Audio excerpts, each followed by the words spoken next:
Saya Adik Bandasti. Pada kesempatan kali ini saya akan menjelaskan apa itu cell sort. Cell sort merupakan pengembangan atau upgrade dari algoritma insertion sort. Pada insertion sort, data dibandingkan satu persatu dengan elemen yang bersebelahan. Sedangkan pada cell sort, proses perbandingan tidak hanya dilakukan pada elemen yang berdekatan, tetapi menggunakan konsep gap atau jarak antar elemen. Dalam algoritma ini, elemen-elemen pada array akan dibandingkan berdasarkan jarak tertentu, yang disebut gap. Nilai gap ini akan terus diperkecil secara bertahap hingga akhirnya bernilai 1. Ketika gap sudah bernilai 1, proses pengurutan akan berjalan seperti insertion sort, sehingga seluruh data dapat terurut dengan benar. Bagaimana sih cara kerja cell sort? Di sini kita mempunyai sebuah array yang memiliki 8 elemen. Untuk mengurutkan data tersebut digunakan nilai gap yang diperoleh dari jumlah elemen dibagi 2. Pada perulangan pertama, jumlah elemen adalah 8, sehingga gap pertama diperoleh dari elemen dibagi 2 yaitu 4. Dengan gap 4, elemen pada posisi ke-0 akan dibandingkan dengan elemen pada posisi ke-4. Elemen ke-1 dibandingkan dengan elemen ke-5, dan seterusnya. Jika elemen yang berada di depan lebih besar dari elemen yang dibandingkan, maka keduanya akan ditukar posisinya. Proses ini dilakukan sampai semua pasangan elemen dengan jarak tersebut selesai dibandingkan. Pada perulangan kedua, nilai gap diperkecil dengan membagi gap sebelumnya menjadi 2. Karena gap sebelumnya adalah 4, maka 4 dibagi 2 menjadi 2. Dengan gap 2, elemen yang memiliki jarak 2 posisi akan dibandingkan dan diurutkan kembali jika tidak berurutan, seperti pada perulangan pertama. Pada perulangan terakhir, gap kembali diperkecil menjadi 1.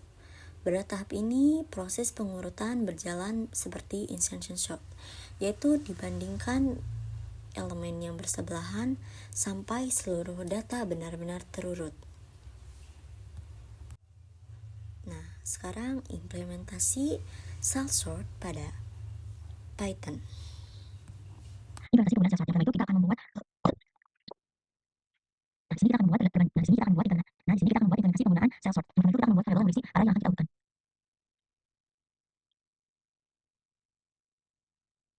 Lalu kita akan membuat fungsi yang bernama cell sort. Dalam fungsi ini sendiri kita mempunyai variabel n. Variabel n ini sendiri merupakan jumlah elemen yang ada pada array. Lalu di sini kita punya variabel gap, di mana gap ini kita dapatkan dari jumlah elemen atau n kita bagi 2, yang di mana nilainya akan digunakan sebagai jarak untuk membandingkan elemen.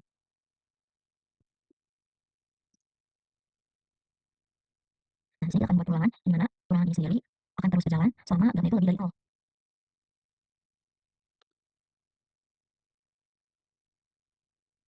Nah, di sini kita mempunyai variabel temp, di mana variabel temp ini sendiri menyimpan nilai yang sedang kita proses.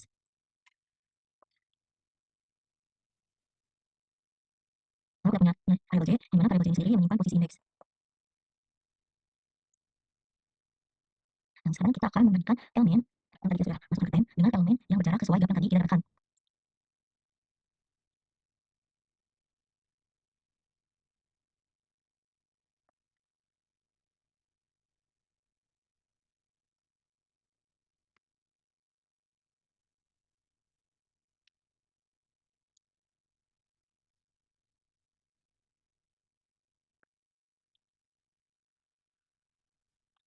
Jadi kita akan mengecek apakah elemennya lebih besar, apakah lebih kecil. Jika lebih besar maka dia akan bergeser ke kiri, dan jika tidak maka dia akan diam di tempat atau bergeser ke kanan.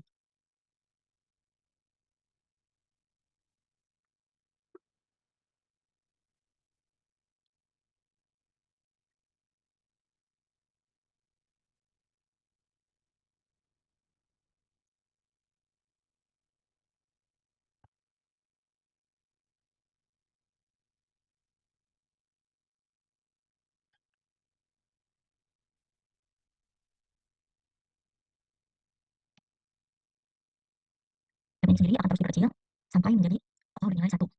Jika gapnya sudah bernilai 1, maka elemen tersebut akan dibandingkan satu per satu seperti insertion sort.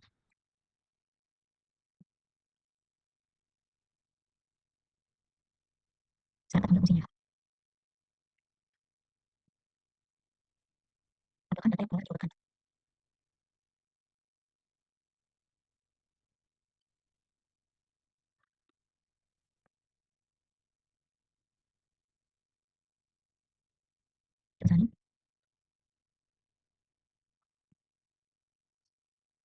kecepatannya.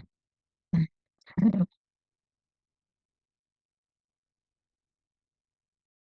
Time complexity atau kondisi terbaik saat penggunaan cell sort. Yang pertama yaitu base case-nya atau kondisi terbaik, yaitu terjadi ketika data sudah terurut atau hampir terurut. Karena datanya sudah rapi, algoritma hanya perlu sedikit perbandingan dan perpindahan elemen, sehingga proses pengurutan menjadi lebih cepat. Yang kedua, average case atau kondisi rata-rata. Kondisi terjadi ketika data berada dalam kondisi acak. Algoritma tetap melakukan beberapa perbandingan dan perpindahan elemen, tetapi dengan adanya gap, banyak elemen sudah mendekati posisi yang benar sebelum proses pengurutan terakhir. Dan yang terakhir yaitu worst case-nya, atau kondisi terburuk. Terjadi ketika data sangat tidak terurut. Dalam kondisi ini, algoritma harus melakukan banyak perbandingan dan perpindahan elemen di setiap tahap pengurangan gap, sehingga proses pengurutan menjadi lebih lama. Dan sekian dari saya, terima kasih.